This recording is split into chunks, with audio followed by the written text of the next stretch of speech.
And I thought, is it possible that I could change the obvious trajectory of my life to go to school till I'm 16, which is state required, and then work with my dad on a farm?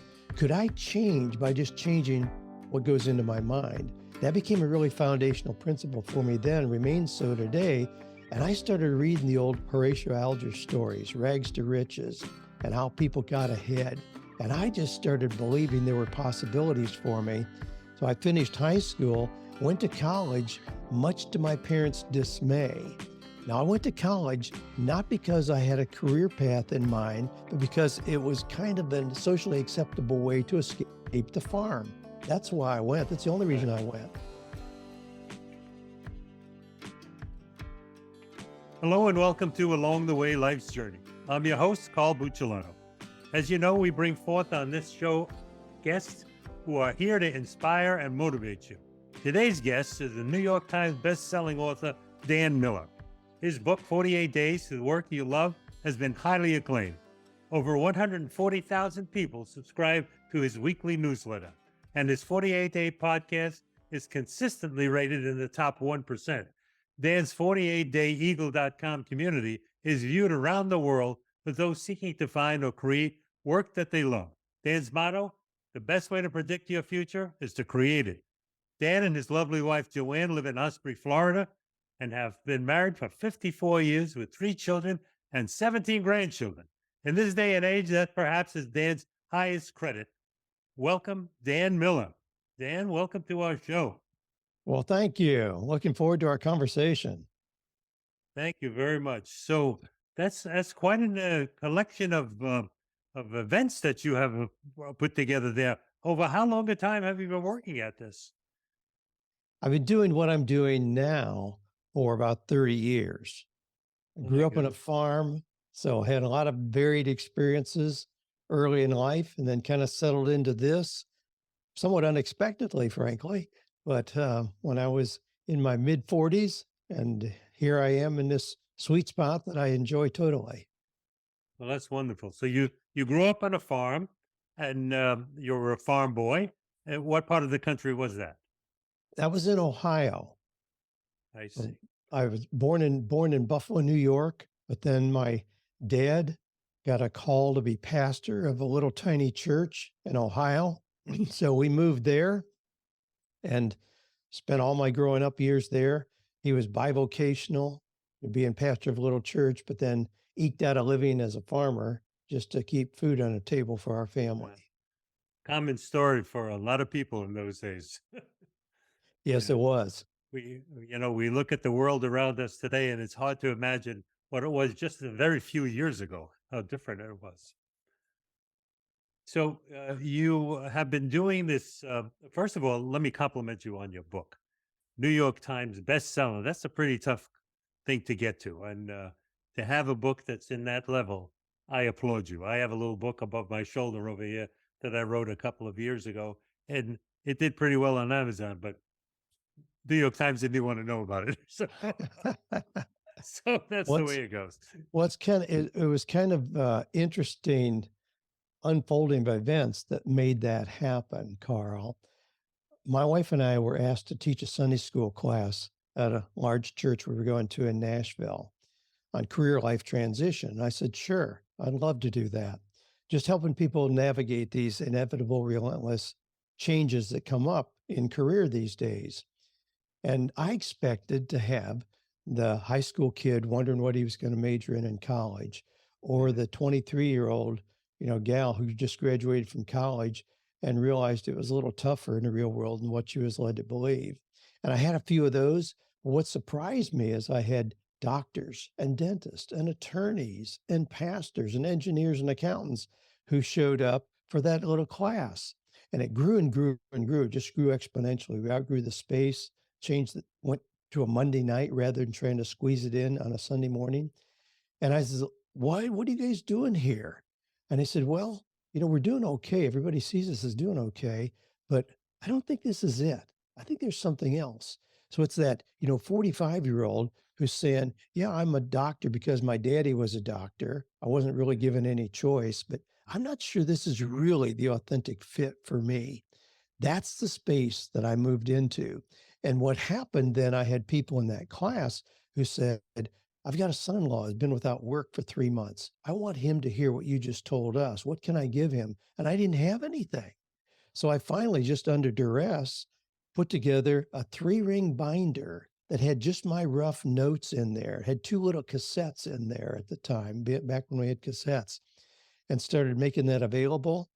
Then I went to a Mark Victor Hansen conference in California, Mark being the co-author of Chicken Soup for the Soul, Yeah. talking about how he sold a lot of books. I came back, and in the next 30 months, I sold over $2 million worth of my little 3-ring binder, and I Amazing. went on to sell millions of dollars worth of that 3-ring binder.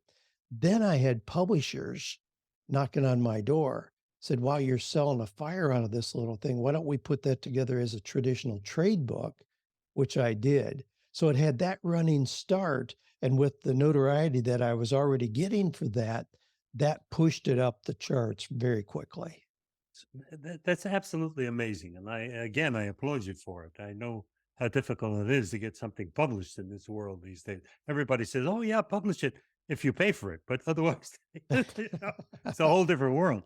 So, but tell me a little bit about your background, how you came to have the experience and the insights to be able to speak on these things, and how what your life in commerce was like before you became basically an educator and a mentor. So, what was it like? Okay. Growing up on a farm was a great experience. Now, I learned real quickly that I didn't enjoy, getting up at 5:30 in the morning and cold winter mornings and milking the cows and then throwing hay bales in the heat of the summer. I wanted other options, but it gave me an exposure to a lot of things. Growing up on a farm, you get a little bit of course, agriculture, horticulture, but a little bit of carpentry, mechanics, plumbing, electrical. You get exposure to a lot of things. And my mind just saw opportunities everywhere. I was about 13 years old, Carl, when I got a hold of the little 33 and a third RPM recording, The Strangest Secret, Earl Yeah. Nightingale. And he says, "Will you become what we think about?" And I thought, is it possible that I could change the obvious trajectory of my life to go to school till I'm 16, which is state required, and then work with my dad on a farm? Could I change by just changing what goes into my mind? That became a really foundational principle for me then, remains so today. And I started reading the old Horatio Alger stories, Rags to Riches, and how people got ahead. And I just started believing there were possibilities for me. So I finished high school, went to college, much to my parents' dismay. Now, I went to college not because I had a career path in mind, but because it was kind of a socially acceptable way to escape the farm. That's why I went. That's the only Right. reason I went. Right. And there, I didn't have a career path in mind, but I majored in psychology as a way to kind of understand myself more. It was a way that I could continue figuring me out, Dan Miller. So I graduated, but I've never had a traditional job. I've always been an entrepreneur. I just see ideas. Growing up on a farm, I washed neighbors' cars and I sold sweet corn that was excess in our garden. After mom had all that we could freeze and can for the family, I'd sell it beside the road. And I just saw all these little opportunities to make money. So I never looked for a job. I've never had a job where I got a paycheck or benefits. I just follow ideas. So I did that. I continued following ideas, sold, had a used car lot and then auto accessories business. I had health and fitness centers, different things that I just pursued ideas. And then again, in my mid 40s, when the church asked me to teach this class, I just, sure, never ever crossed my mind that that would lead to something that I would do that was part of income generation. That was totally different. That was just ministry service. Right. But the needs were so great there. And I had so many people requesting personal coaching. Dan, will you sit down with me and help me figure this out? And ultimately, my wife said, if you're going to spend 20, 30 hours a week doing this stuff you're doing, it seems like it ought to have something to do with our own family provision rather than just helping other people. And what I did when I opened the door to coaching and then started producing products and had events people could come to, and then when I came up with 48 days, I mean, that was the magic right there. I had been calling it career life transitions, career life 101, make it sound like an academic course. But then it was back when 48 hours was becoming popular. And I was frustrated because I'd sit down and work with somebody who is clearly not happy with their job performance, the life they'd created. We'd create a clear plan for transition. I'd run into them a year later and they hadn't done anything. I thought, what's up with that? Well, I'm waiting until, the kids get out of high school. I'm Yeah. waiting until the mortgage is paid off. Mañana. Always waiting mañana. There's got to be a timeline. So I just did that just as a lark. There was nothing scientific about it at all. 48 days to the work you love, because that's enough time to assess where you are, get the advice from other people, choose one and take action. It's enough time to do that. And when I did, it was like somebody poured gasoline on everything I was doing. It just exploded and has gone on from there. That's amazing. I'm awestruck by it, really. I have I'm a senior man, of course, and I'm retired for quite some time now. But in my earlier days, I was an entrepreneur like you. I never had a job in well, I shouldn't say that. I had one job in my life, and that was delivering Western Union telegraphs to Lower Manhattan in the financial district when I was 12 years old. That's the Whoa, job. That's the job I had. After that, I was always my own boss. I would always sign the front of the paycheck rather than the back of the paycheck. there you And it's go. ironic how many people you meet that never had that experience. They don't know what it is to sign the front of the check. They only know what it is to receive rather than to develop jobs and opportunities for people. That's So right. I I applaud that. And for many years in the 70s and 80s, I was part of a group called the American Management Association where I mentored young people in business Yeah. and helping to raise them into successful positions. So I know what you're talking about to some extent, but I never saw the opportunity to take it on the broad level that you did. And I Mm. do applaud you because I think this world needs more and more people like you and I who have lived through the experiences, and and recognize, I hear you refer a number of times to your church, or I too am a committed Christian, and I believe that, what Scripture tells us: to whom much is given, much is expected, and that means we're supposed to give back to the world and help lift people up. Don't That's give them a right. handout, but give them a hand up. That's right. So now you have your book is flying along, and your podcast is number one in the nation, in the top 1% in the nation, in the world, actually, right? Number one. Yes. Yes. It's an amazing feature. I started this podcast a year ago in January, and I've only had like 50 shows under my belt, but it's moving along quite well, and I must say I get great enjoyment out of it. I do it just to give away. I don't do it for any financial reason. I'm not Mhm. at the point where I think in terms of commerce on this. I've done I've been blessed enough that I can give these things away and create programs to edify other people's needs.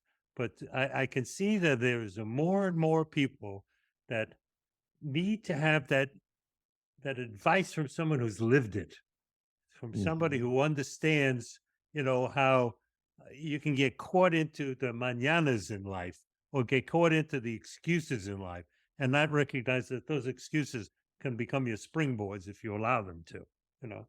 So so I'm talking too much. I want to hear more from you. Oh, well, the podcast, I love doing a podcast incidentally, but that Sunday school class that I had grew, and we moved it from a Sunday school class to a Monday night, did it in a building on the church campus, but in a standalone building. That grew. And then I was asked to be on radio, 100,000-watt station out of Nashville, Tennessee, the same one Rush Limbaugh, Dave Ramsey, and people like that were on. And so I was on the radio for 6 years. And then I had a young guy suggest to me this thing called podcasting. Says we could put segments of your radio show up on a podcast. I said, well, whatever, have fun with it. Well, I had a pretty good audience with that radio show that I had. You know, 3 states, a lot of coverage there. He put some segments up on a podcast, and I started hearing from people from Norway and Sweden and I mean Bangladesh and New Zealand. And I thought, you got to be kidding me. This is amazing. So I finished my contract with the radio. They thought I was crazy, but went to podcasting. So that was in December of 2006. So it's been a long time. I've Long been time. Yeah. podcasting, anniversary this month again.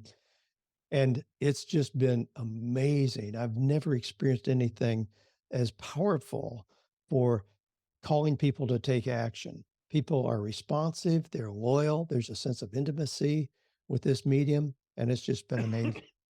Now, I have a ladder built, Carl, with my podcast being the entry level point. So people listen to podcast, it's totally free. The next thing is then typically they do buy a book of some kind. I've got multiple books, courses, seminars, workshops, and all that. They may come to a live event that we do.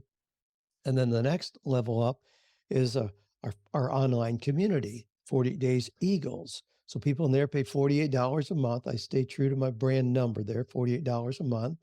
So we've got about 1,000 people in there. And then the next level up is my personal mastermind. And my mastermind, people pay $1,000 a month to be part of that. So I've got 30 people in there.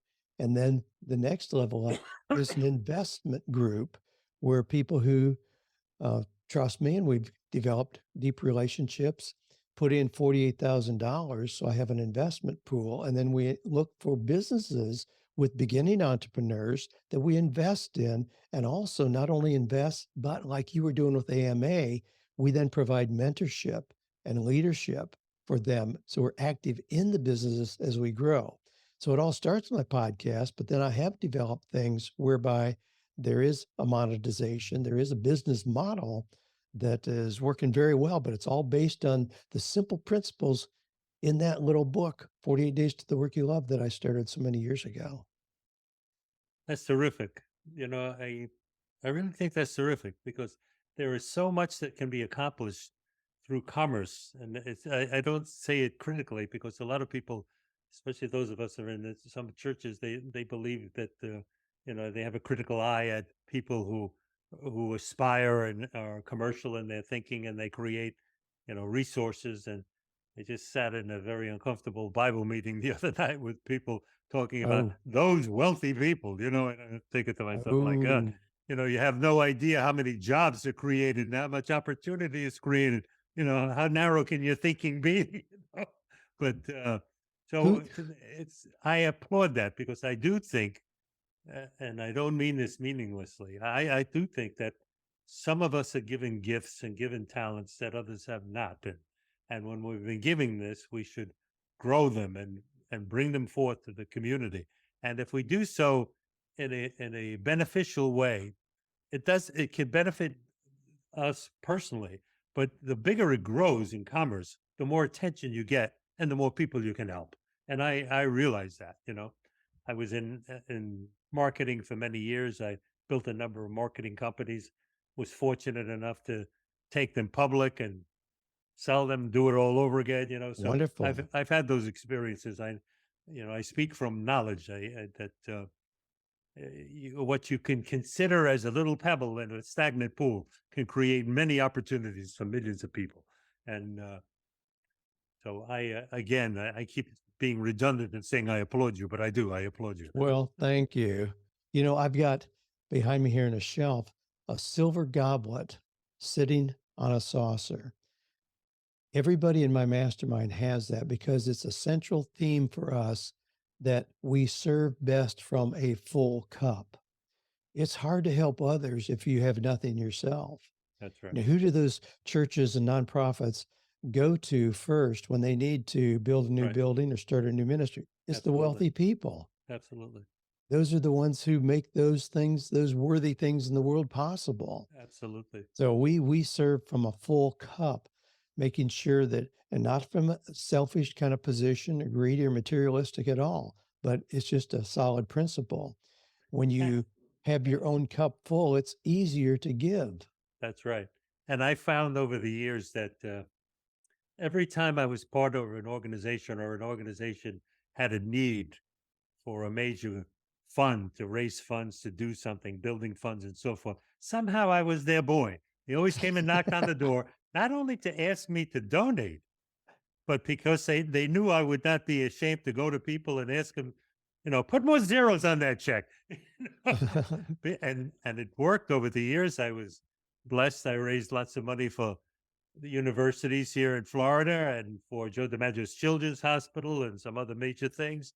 My friend and Al and I went out and we became the point men. We went out and we'd knock on the doors and they'd always say, "Well, what did you do? Here's a copy of the check. Now let me see yours." Wonderful. So it was a great time to live. And I'm a very blessed man. I know that. I know that. You, Good. so you and your dear wife live in Osprey, Florida, I understand.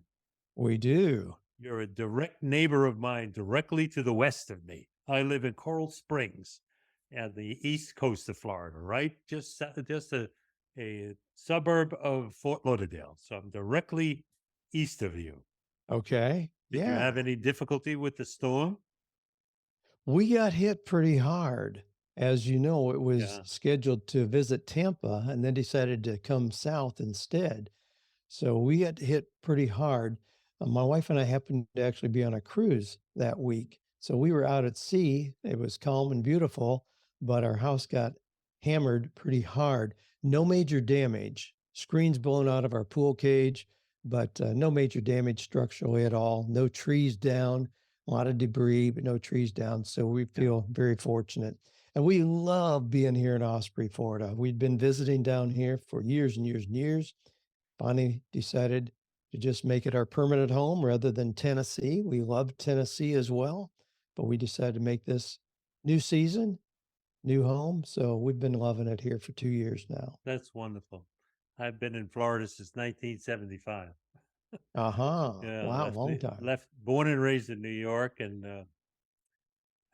my then wife had an automobile accident that injured her spine, and she couldn't tolerate the winters any longer. So we just packed up and left and sold our businesses and our homes and everything that we left behind after we were gone, actually, and Mm, settled into Florida. And a new life began. A whole new life began. But and I do love it here. And what I do love about Florida is the opportunity for business to thrive, for people to be free, for people to go to worship as they please without too many crazy people, and it's a wonderful place to live. I recommend it to anyone. You know. it is. We love it. So you have been married 54 years, right? 54, it was in a couple months, it'll be 55. Uh-huh. And you have 3 children and 17 grandchildren. We do. We have one who kind of tipped the scale. They're our oldest. Lives out in Woodland Park, Colorado, and they have 7 biological children and then have adopted 3 Zuni Indian kids as well. Well, So God bless them. they have 10, so that kind of, made it easy for the other numbers to be 4 and 3 with our other Right. 2 children, but a total of 17. Yep. So God we got a bless them. big brood. My wife has been very busy planning for Christmas with I can all imagine. those individuals to attend to. And do you have occasion for everyone to be together for the holidays? Not all of them. The ones in Colorado were here not too long ago. They will not be here, but all the others will be here. So we'll still have a house full. Well, that's great. That's absolutely great. So, what's next on the agenda? You don't seem to be the kind of a man that sits still too long. So, what's next on the agenda? Well, it's funny you mentioned that because we live in a community, a beautiful community here where most of the people are retired. They had successful careers and now they play a lot of golf. I don't tend to be wired quite like that. I can't make that work because I keep seeing ideas, things I want to do. I have a brand new book that just came out. It's very, very different than my previous books, but it's titled An Understanding Heart, but I did everything that publishers tell you not to do with this book. It's a soft, pliable, simulated leather cover, gold edged pages. It's got a bookmark in a satin bookmark. I have it in a special box, a hard box with quotations around the edges. All the things that publishers tell you can't be done. Well, I did it anyway, just because I have the freedom at this point to kind of Yes. choose how I get those things out to market. So I'm having a lot of fun with that. I have 2 books that I'm working on currently. I do love to write and will always continue to do that. But I mentioned the investment club that I have as well. I really, really enjoy that. I have the opportunity to vet a lot of young businesses, go through their pitch deck, help them craft their presentation. It's like our own version of Shark Tank, but help them craft the presentation so they can attract competent people to come on board and get the resources financially that they need. So I enjoy that. I have no plans for changing that at all. I intend to continue writing, speaking, coaching. I do a lot of Zoom calls like this during the course of a week, and but we'll continue to create new books as well. Terrific. So, with your investment club, it's kind of a venture capital group for people who want to really allow the people to grow without repressing their thoughts and trying to mold them into something they shouldn't be. So, they expect a return for their money as well. Yes, yes, they do. But it's interesting you frame it as such because everybody who has put money in understands this is different than just opening your laptop and buying more shares of Apple stock. Yeah. Yes, we want the money to grow, but it's also an opportunity to mentor people, Right. to share life with them, to help teach them, and in doing so, to grow ourselves as we refine our own business acumen, our own skills. So it's a combination thing there, and we aren't as concerned about just maximizing return at all cost financially. Right. So it's a Well, broader concept that appeals to me. I am not attracted to just, having a stockbroker somewhere in an unknown city that I send money to and hope that he somehow magically makes it increase a little bit. I want right. to be in the game I with understand.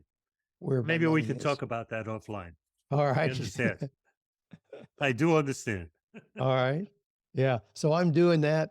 I have no plans to, it's funny, Carl, because some of my neighbors here who are retired and they really try to create things to just fill the hours of a day.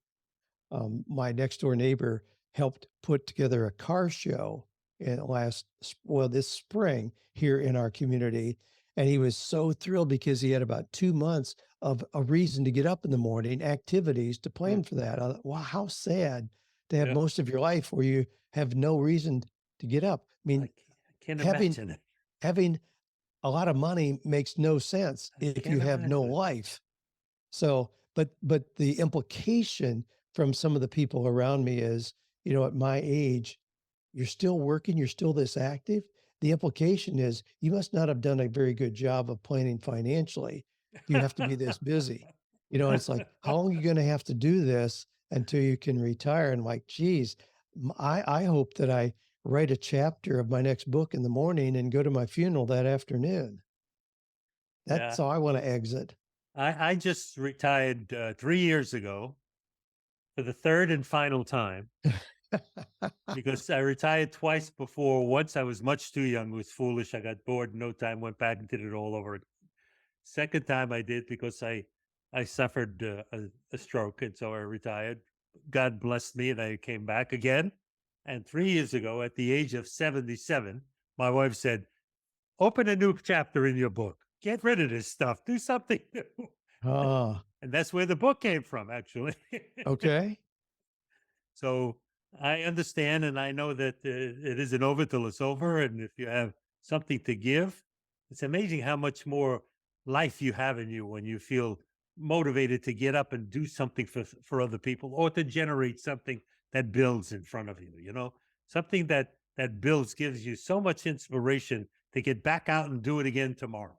And That's right. I Well, can't imagine people so all they do is play golf all day long. I would just having a bunch of grandkids keeps me young because I have the privilege of working with each of them in developing their own ideas. sure. What is this going to lead to? Now, I don't want to assume or pressure each of them to be entrepreneurs. Some of them will get degrees and have fine jobs, and that's perfectly fine.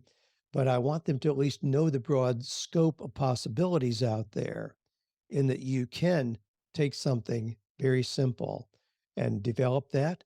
People give you money for that. You take out your cost and you've got your profit there. It's not very complicated, and there's Yeah, a lot of opportunities to do that. So I want them to at least know about that before they just go out and, get a job at Starbucks pouring coffee. absolutely. I keep talking about myself here. I'm supposed to be talking about you, but I apologize for that. I remember when I was still in high school, uh, we came from a very modest family with very little income. And I heard from somebody, some friend of mine in school, that his mother was having a wig party at their house. I said, "A wig party? What is it?" I was thinking it was, an old political group from the 1700s, the wig Yeah. party. And I came to find out that she was selling hair wigs, original hair wigs that she imported from Korea. Mm. And I looked at that, what she was doing, what they were doing, and mind you, I was just in high school, and I saw that they were buying them very cheaply and selling them in group clusters, inviting friends over for an evening of tea or wine and selling wigs. And I said to myself, that's something that could really take a lot of money. And before you knew it, I had like 40, 50 people working for me doing parties around three-state area, and I was Really? bringing them in by the container load, and I was still in high school. Huh. So I understand. You got to look for the vision in things. You got to look for what's possible. I That's do understand. right. So I'd be remiss now because we're at about 40 minutes and I have to keep time on the clock here. The show, as I've said in the beginning, is to tell people about those people you motivate and inspire tens of thousands by your work and what you do. But somewhere along the line, somebody motivated and inspired you. Who would you like to talk about and tell us about? I have a long list of people who have inspired me and people who continue to do so, and I look for those. Being there on the farm, one of the first people that really inspired me was our family doctor. Our family doctor would come out to our house, and he'd show up in this nice new black car, step out with a beautiful black suit on, white shirt and tie. I thought, wow, that guy didn't just get up and milk the cows this morning. That guy has a different kind of life. That's right. That's what I want to do. And for a while, I thought that I wanted to be a doctor simply because of that model that I saw of professionalism, economic wealth, and all that. So there was that. But as I mentioned, I got a hold of the little audio recording, The Strangest Secret, when I was about 13. And so I became a real student of Nightingale Conant, that being their first product. But then I'd listen to all those masters of achievement, the old, Norman Vincent Peale and Napoleon Hill and Dennis Waitley and then Zig Ziglar, Jim Rohn. All the Those great people, names. oh, those are people that inspired me. And I would listen over and over and over to their audio programs, read their books, and then ultimately began going to conferences where I got to meet a lot of those people, became personal friends with Zig Ziglar. Kind of a funny story. Zig Ziglar was a personal friend. And when my kids were little and growing up, we would have attitude adjustments, not whippings or standing in the corner, but attitude adjustments where I'd have my son, who was about 10 years old then, sit down after doing something that wasn't appropriate in our household and listen to a few minutes of Zig Zig, and then we'd talk about it. Well, he resisted because it was really punishment in some form or another, grew up, went away. I introduced him to Zig Ziglar's son, Tom, a few years ago. Long story short, my son, Kevin, hosts the Ziegler show. He is now the voice of the Ziegler Corporation, having grown up listening to those tapes as punishment when he was a little kid. Anyway, Zig was one. And there've been a whole lot of people, more recent people, certainly, Tony Robbins, Brendan Yeah. Burchard, Deepak Chopra, Brene Brown, I mean, even Oprah. I mean, there are a lot of people that I look to for the wisdom that they're imparting. I learn from those people. Books continue to be my biggest source of inspiration and new ideas. I love reading. And you mentioned a book. I'm likely to order it before our conversation ends. because I just see the value there and what it's done to open the doors for me for new opportunities. So a lot of it is books, but a lot of it have been real people, and then of course certainly people whose names nobody would recognize, but people who were instrumental in helping shape my life in those early years, inspired, encouraged me. Yeah, I owe a lot to the people who have gone before me. Yeah, we all seem to stand on the shoulders of giants, don't we? Yes. Yeah. Okay. Well, ladies and gentlemen, I know that while you're watching this, you're thinking, how can I find out more? And every contact with Dan Miller will be in the show notes. You don't have to write anything down. How to reach him, about his podcast, about his book, about his 48 day community, his Eagles community. All of those things will be there, and you can talk to him, you can write to him, you can ask questions, you can join his groups, you can become a subscriber. It would all be there. And from what I've gathered in the last half hour, you will benefit from it. There's no doubt about it. There is a well of wisdom here. Make use of it. So, any last things you'd like to say to the folks before I'm compelled to close it down? All right. You know, when I see that you and I have been around a little while, it breaks my heart when I run into the 27-year-old who says, I majored in the wrong thing in college. I've got a law degree, but I realize I don't want to do that. And the implication is I made a mistake there, so now I just kind of have to drift into the grave. Or the 55-year-old who just lost their job, or the 62-year-old who says, wow, my company just let me go. I'm afraid it's too late to start anything new. My one of the things I want to encourage people, it's never too late to have a new beginning. That's right. You mentioned, your wife said at 77, you need to turn the page in your book. You need a new chapter. Wow. I mean, it's never too late to have a new beginning. Doesn't matter if you're 18 or 88. If you have that urge for something new, plan out now, what you want the next 3 years to look like, and move into that. It can be so exciting, and it can also perhaps be the most fulfilling time of your life. Absolutely. What an intro for me. I never mentioned my book on these shows, but the name of my book is To Every Page a Turning. And that's from Ecclesiastics. For all things, there's a season. And my life has been that from one step to the next, and it's all in the book. So thank you for bringing Fantastic. that up. And I appreciate it. And I just love talking with you. I think it's easy to understand why so many people follow you. Well, You're thank you. you're a very nice man, and I enjoy your company. And we will talk offline. And All right. ladies and gentlemen, thank you for joining our show today. I hope it was meaningful to you. It certainly was to me. I learned something new every time I do one of these shows, but certain shows are much more edifying to me than others. And this certainly is one of them. So I encourage you, write to him, learn about what's going on, go to the various events, be engaged, be involved, and realize it's never over till it's over. And I speak to you every week and I tell you, you have your own story. Everybody's got their own story, but no one can tell it like you can. Write it down. Tell your friends, tell your neighbors, tell your loved ones, and write it down so it'll be meaningful for the world. Because if you don't, when it's too late, it's too late. There's no more chance for it to be beneficial. Write that story down and tell it. Write into us and tell us if you'd like to be a guest on the show, or if you know the name of a person who could be a great guest on this show. We'll talk about it. And remember what I tell you every week. It is a very simple lesson. Tell someone you love them today. Wrap your arms around them and tell them how important they are to you, because this is the only day that we've got. Nothing else is promised. Tell someone you love them today. So, Dan, I love you today. Well, thank you. I love you as well, Carl. Have a wonderful day, and we will talk soon. Thank you for tuning into the show. I hope that it resonated with you. It certainly did with me. And I hope it encouraged you to realize the true power of your story. As a reminder, new episodes will be released Wednesday mornings on your favorite podcast apps, and also on YouTube as well. Be sure to like, subscribe, and turn your notification button on to ensure that you receive updates on new episode releases. I'm grateful for your reviews and your support.